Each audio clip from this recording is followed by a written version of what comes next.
GameStop scares the system for a much bigger reason. It is a relatively small stock, and it's already caused tens of billions of dollars of loss by these hedge funds that were planning to bankrupt it. If the people on Reddit and on Facebook and across the world ever realize what's happening with silver, and they are realizing it, it's game over for the globalists.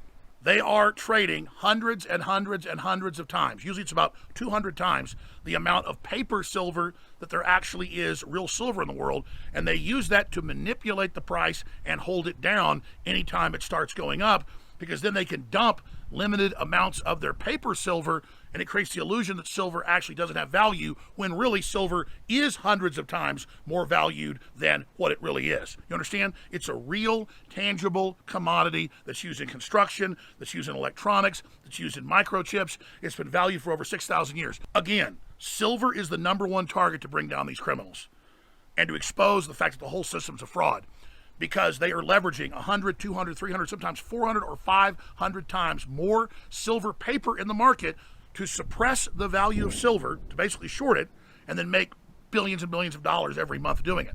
So if that gets exposed, that they're engaged in basically fractional reserve banking manipulation of silver, it's game over. This is the Achilles heel. It's the soft underbelly. It is the kill shot. It is the target politically to expose these criminals.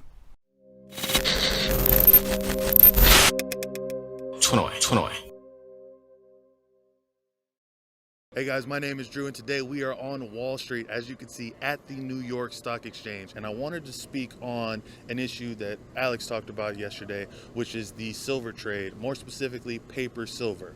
Now, what is paper silver? Paper silver is an asset that reflects the price of silver while not being silver itself. It's not backed by real metal, so it's considered to exist only on paper. Now, holding paper silver enables one to get exposure to the price of silver without having to possess the physical metal, and is considered more useful for trading purposes than for long-term investments. Now, there are tons of reasons how people could justify owning paper silver, but it's mainly because of the storage cost of possessing the actual metal. But a big question is paper silver actually safe? Now, a lot of people would justify that by saying, yeah, of course, now I can't get robbed for my precious metals. However, the big banks actually own these paper stocks of silver.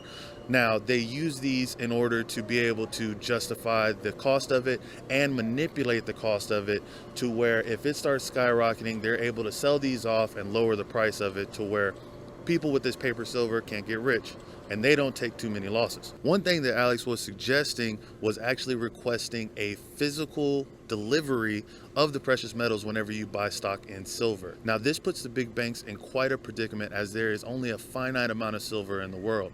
So when the supply of silver goes low, the price of silver is going to go to the moon, as Wall Street Bets would say. And speaking of Wall Street Bets, there has been a lot of chatter on the forum of purchasing SLV and running the price up, as they have with AMC, GameStop, Nokia, and others. Now, is silver the stock that's going to take down the big banks is the question, as compared to AMC, GameStop, and Nokia, which are relatively small.